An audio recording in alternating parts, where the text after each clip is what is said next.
सबसे पहले बात करते हैं अमेरिका की। न्यूयॉर्क टाइम्स यानी NYT ने हेडलाइन छापी, पीएम मोदी की बीजेपी ने पहली बार जीता पश्चिम बंगाल। यानी NYT ने साफ लिखा कि मोदी की हिंदू राष्ट्रवादी पार्टी ने दुनिया के सबसे बड़े लोकतंत्र को बदलने का अपना अभियान जारी रखा है। दोस्तों, अमेरिकी सदर डोनाल्ड ट्रंप ने नरेंद्र मोदी को मुबारक दी है इलेक्शन जीतने की। इसकी बहुत सारी, वो जिसे कहते हैं ना, इसके मतलब है जिनको समझा जा सकता है कि why Trump wants to congratulate Narendra Modi now. मित्रों, पश्चिम बंगाल के चुनाव परिणाम की चर्चा सिर्फ पाकिस्तान और बांग्लादेश में नहीं हो रही है, अमेरिका में भी हो रही है। उस व्हाइट हाउस में भी हो रही है जहां प्रेसिडेंट डोनाल्ड ट्रंप रहते हैं। आज ट्रंप ने बंगाल चुनाव में ऐतिहासिक विजय के लिए प्रधानमंत्री नरेंद्र मोदी को बधाई दी। ये खबर इसलिए है क्योंकि चुनाव देश का नहीं था, सिर्फ राज्य का था। इलेक्शंस हुए हैं बंगाल के, उसके बाद पीएम मोदी की ग्रिप जो है वो और भी ज्यादा हर जगह पर नजर आ रही है और भी ज्यादा एक्सटेंड हो गए हैं उनके। और उनके लोग जो हैं, या कह लीजिए उनकी जो सपोर्ट है, वो भारत में कहा जा रहा है कि तकरीबन 72% एरिया जो है वो एक तरह से बीजेपी जो है उसको वो 3 लाख से ज्यादा BSF, CRPF, CISF, ITBP, NSG और आर्मी, उन सबको डिप्लॉय किया गया एक स्टेट के इलेक्शंस के अंदर। 290 से ज्यादा तो IAS ऑफिसर्स को ट्रांसफर किया गया ओवरनाइट। ऑब्जर्वर्स 1000 से ज्यादा उनको लाया गया। सिंघम पूरे भारत से उनको डिप्लॉय किया गया, क्योंकि इनके ताल्लुकात तो अच्छे नहीं हैं, मुश्किल में है। नरेंद्र मोदी जो हैं वो एक जो पोजीशन ले रहे हैं, वो पोजीशन तो मोदी साहब वो यही है कि वो मानते ही नहीं है। साथियों, इस बार का बंगाल चुनाव काफी महत्वपूर्ण इसलिए है क्योंकि साथियों इस बार बीजेपी ने वहां जीता है। और सबसे बड़ी बात यह है कि साथियों इस बार बीजेपी ने जीतकर ये बता दिया है कि अब भारत में राजनीतिक उलटफेर होना शुरू हो गया है। यानी जो लोग असंभव समझते थे बीजेपी के लिए जिस राज्य में जीतना, बीजेपी वहां भी कारनामा करना शुरू कर चुका है। और इस पर नजर बांग्लादेश और पाकिस्तान की तो थी ही कि आखिर कैसे मुस्लिम बहुल क्षेत्र में भी बीजेपी अपने झंडे गाड़ती है, और जबकि इसकी नीति जो है वो हिंदुत्ववादी है। तो इस पर पाकिस्तान और बांग्लादेश तो रोई। और साथ में जब यह खबर आया कि बंगाल के चुनाव के बाद ट्रंप ने भी पीएम मोदी को बधाई दी, यानी कि पूरे देश में इलेक्शन नहीं था, भारत के सिर्फ एक राज्य में इलेक्शन था। और इस इलेक्शन के चर्चे इतने दुनिया भर में हुए, यूरोपीय देश और अरब देश और साथ ही साथ अमेरिका तक इसकी गूंज जो है गई। और बीजेपी यानी कि मोदी के नाम पर जो है इस समय दुनिया ये मान रही है कि आखिर कैसे मोदी जो है दिन प्रतिदिन इतना पॉपुलर होता जा रहा है। और इंडिया में इसकी पॉपुलरिटी तो बढ़ ही रही है और दुनिया के दूसरे देश में भी बढ़ती जा रही है। इसीलिए तो बंगाल चुनाव इतना महत्वपूर्ण मुद्दा बन चुका था। और ममता बनर्जी को भी ये पूरा भरोसा था कि किसी भी कीमत पर वो ये चुनाव नहीं हार सकती, लेकिन चुनाव के नतीजे देखकर वो भी हिल गई। अब तो वो ये बात भी कर रही है कि वो इस्तीफा नहीं देगी, क्योंकि उसे सदमा लग चुका है। उसे ये भरोसा ही नहीं हो रहा कि आखिर वो चुनाव हार कैसे गई, जबकि ये जियोपॉलिटिकल शिफ्ट है भारत में भी और पीएम मोदी के लिए भी और बीजेपी पार्टी के लिए। और यहाँ की विपक्षी पार्टी जो है, चाहे वो कांग्रेस हो या दूसरी क्षेत्रीय पार्टी हो, उनमें भी ये भय बन गया है कि अब क्या हो रहा है, क्योंकि उनके राज्य में आकर किसी क्षेत्रीय पार्टी को हराना ये बहुत बड़ी बात होती है, जो कि पीएम मोदी ने बंगाल में कर दिया है।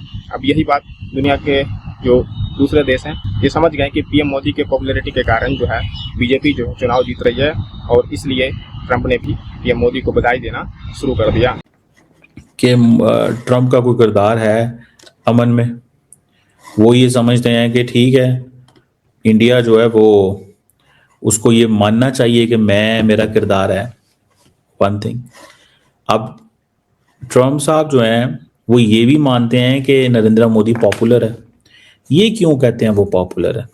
दरअसल ट्रंप को ये चीज़ बड़ी मज़े की लगती है कि ये जो पॉपुलर एंड स्ट्रॉन्ग लीडर्स होते हैं, जैसे वो उर्दुगान के बारे में कहते हैं, और उसको पता है कि उर्दुगान जो है ना, he is in power for long long long long time, बड़े पुराने वक्तों में वो पावर में है। इस चीज़ को वो ही डज अंडरस्टैंड दैट। अच्छा, ये चीज़ जो है ये ट्रम्प का दिल करता है कि यार मुझे भी कोई if I can be be in power. अच्छा, बहुत सारे लोग जो हैं जो इन सारी चीज़ों को अंडरस्टैंड करते हैं, स्टडी करते हैं, बहुत सारे लोग जो इन सारी चीज़ों को अंडरस्टैंड करते हैं, स्टडी करते हैं, वो ये समझेंगे और वो कहेंगे कि नरेंद्र मोदी को ये जो ट्रम्प की ये जो पसंद है, ठीक है जी, कि और ये this is not a diplomatic president, कि ये सूबों के इलेक्शन हैं, स्टेट के इलेक्शंस हैं, ठीक है ना जी। तो why would Trump will do this, why? गया 77 आईपीएस ऑफिसर्स, ये वो नंबर्स हैं।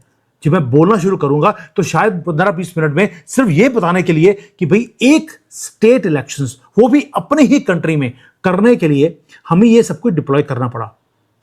लेकिन इतना कुछ होने के बाद भी गुंडागर्दी हुई और री इलेक्शंस आपको कई कॉन्स्टिट्यूएंसीज में आपको करवाना पड़ा। अब let just tell me honestly, क्या ये जो सब कुछ हुआ है इसके लिए हमें प्राउड होना चाहिए कि हमने वहां पर कोई गुंडागर्दी नहीं होने दी और हमने इलेक्शंस करवा लिए, या we should be painfully ashamed कि हमने इंटरनल सिक्योरिटी को इतनी बुरी हालत में पहुंचा दिया?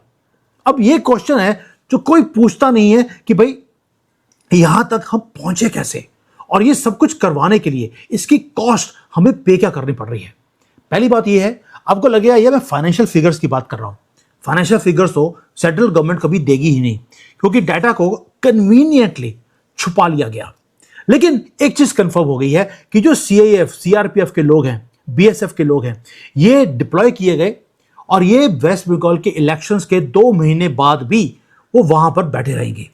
2 महीने आपका जो या हमारा जो टैक्स मनी है वो डिस्ट्रॉय किया जाएगा, यूज किया जाएगा अपने ही कंट्री के अंदर जहां पर इलेक्शन हुए हैं वहां पर शांति रखवाने के लिए। लेकिन क्या ये सारी फोर्सेस को सेंट्रल गवर्नमेंट ने डिप्लॉय किया था?